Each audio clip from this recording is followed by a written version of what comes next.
Hello friends, नमस्कार। आज आपका मेरी इस व्याख्यान माला में हार्दिक स्वागत है, अभिनंदन है। मैं professor Anuradha Gupta, associate professor, department of history, government LBS PG college Kotputli में कार्यरत हूँ। आज हम सभी विश्वव्यापी महामारी कोविड-19 से प्रभावित हैं। इस महामारी से पूरा विश्व प्रभावित है। शिक्षा जगत भी इस महामारी से बहुत ज़्यादा प्रभावित हुआ है और स्टूडेंट्स में अपने भविष्य को लेकर चिंता और आशंका व्याप्त है। यह स्वाभाविक है। अपने इस लेक्चर द्वारा मैं विद्यार्थियों के लिए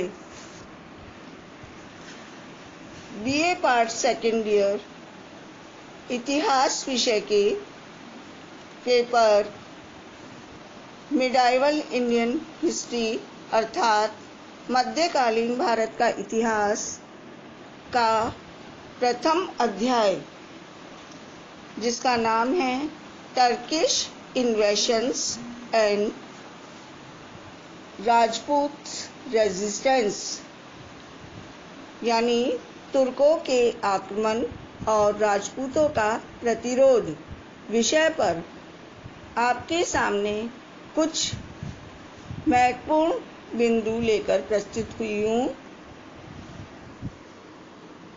आज हम लोगों ने अपने पढ़ने और पढ़ाने का स्वरूप समय की मांग को देखते हुए परिवर्तित किया है।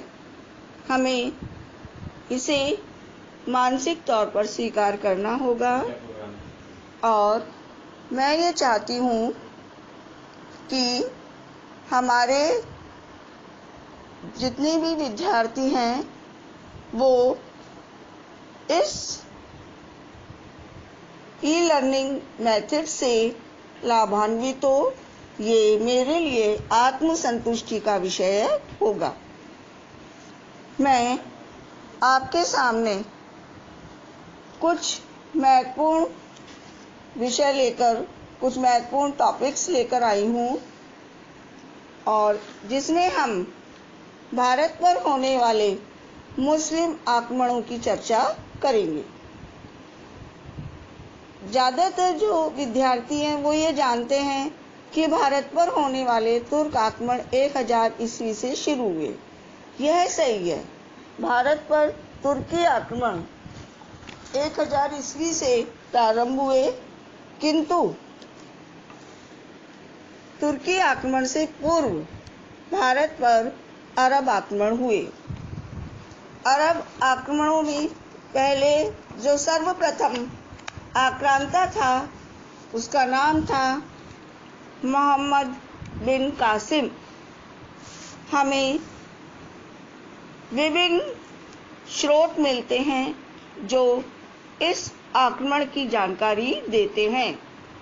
विद्यार्थियों, आपको पढ़ने के लिए साथ में नोटबुक एवं पेन अवश्य रखना चाहिए, जिससे कि आप महत्वपूर्ण जो बिंदु हैं उनको अपनी नोटबुक में नोट कर सकें। यहाँ मैं आपको मोहम्मद बिन कासिम के आक्रमणों के संबंध में जानकारी देने वाली जो पुस्तकें हैं उनके नाम आपको नोट करवा रही हूँ, जिनमें नाम है लेखक बिलावुरी द्वारा रचित पुस्तक फुतूह अल-बलदानी तथा दूसरी पुस्तक है चचनामा। इससे हमें ये जानकारी मिलती है कि 712 ईस्वी में सिंध के राजा दाहिर पर मोहम्मद बिन कासिम ने आक्रमण किया और उसे पराजित किया। यह युद्ध थट्टा के पास हुआ। इस युद्ध में मोहम्मद बिन कासिम ने देवल बंदरगाह को जीत लिया। इस युद्ध को रावर का युद्ध भी कहा जाता है। सिंध क्षेत्र भारत के उत्तर पश्चिम में स्थित है और यहाँ खजूर की खेती होती है। यहाँ का प्रमुख व्यवसाय है ऊंट पालन। मोहम्मद बिन कासिम के आक्रमणों के परिणाम स्वरूप सिंध क्षेत्र में जजिया कर लगाया गया और यहाँ दिरहम नाम का सिक्का चलाया गया। यद्यपि कुछ इतिहासकार ये मानते हैं कि इस प्रारंभिक आक्रमण या अरबों के आक्रमण का भारत पर ज़्यादा प्रभाव नहीं हुआ, किंतु यह विजय एक ऐसी विजय थी जिसने भारत पर मुस्लिम आक्रमणों की राह खोल दी। सिंध जीतने के बाद मोहम्मद बिन कासिम ने मुल्तान पर अपना अधिकार जमाया और वहां अपने गवर्नर्स अथवा अपने प्रतिनिधि नियुक्त कर दिए। भविष्य में भारत पर होने वाले तुर्क आक्रमणों में ये दोनों ही प्रांत मुस्लिम आक्रांताओं के सहायक बने। भारत आक्रमण के समय इन दोनों प्रांतों ने, जहां पर मुस्लिम सत्ता स्थापित हो चुकी थी, मुस्लिम आक्रमणकारियों की भारत में प्रवेश करने में मदद की और भारत का जो प्रवेश द्वार था असुरक्षित हो गया। महमूद गजनवी जैसे आक्रमणकारी सरलता से भारत में प्रवेश कर गए। यहाँ मैंने जो आपके सामने ये जो बिंदु प्रस्तुत किए हैं, इनसे स्पष्ट हो रहा है कि सबसे पहले भारत पर अरबों के आक्रमण हुए।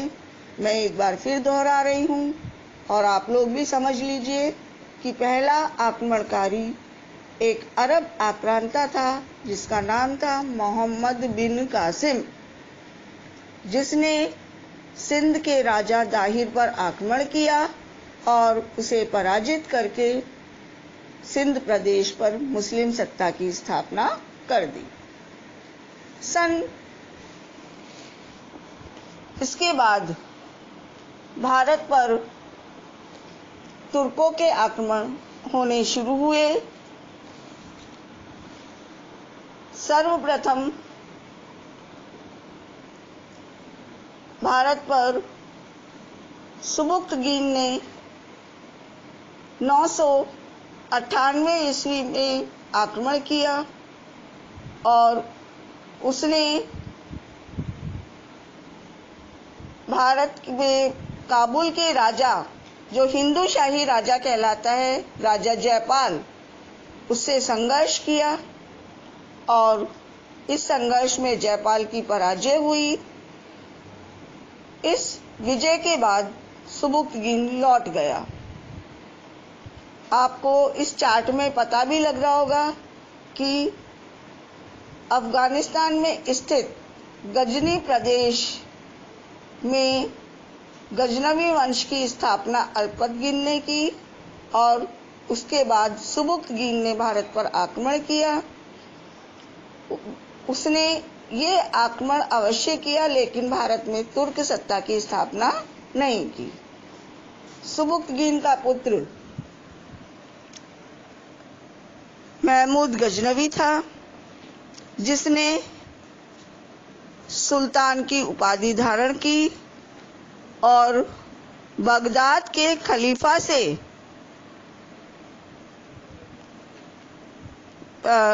इजाजत लेकर सन 1000 ईस्वी में भारत पर आक्रमण करने प्रारंभ किए। महमूद गजनवी प्रथम तुर्क आक्रांता था जिसने की सुल्तान की उपाधि धारण की और सन 1000 ईस्वी से लेकर 1025 ईस्वी तक उसने 17 बार भारत पर आक्रमण किए। महत्वपूर्ण आक्रमण सोमनाथ, जो गुजरात में स्थित है, का आक्रमण था और इस आक्रमण के में विजयी होकर वो भारत से लौट गया। महमूद गजनवी ने गजनी में यामीनी वंश की स्थापना की। उसने यामीन उद दौला नामक उपाधि भी धारण की। महमूद गजनवी के बाद भारत पर शहाबुद्दीन मोहम्मद गौरी का आक्रमण हुआ। मोहम्मद गौरी ही वास्तव में भारत में तुर्की साम्राज्य की स्थापना का संकल्प लेकर आया था। यद्यपि अपनी मृत्यु को प्राप्त होने के कारण वो भारत में जीते गए राज्यों का सुख नहीं भोग सका, किंतु उसके उत्तराधिकारी जो उसके दास थे, उन्होंने भारत में तुर्क साम्राज्य की स्थापना की। आज मैं आपको यहीं तक बताऊंगी। अगले अपने वीडियो में मैं आपको प्रथम तुर्क शासक जो दिल्ली सल्तनत का संस्थापक था, कुतुबुद्दीन ऐबक, उसके एवं समस्त दास वंश के विषय में आपको बताऊंगी। धन्यवाद।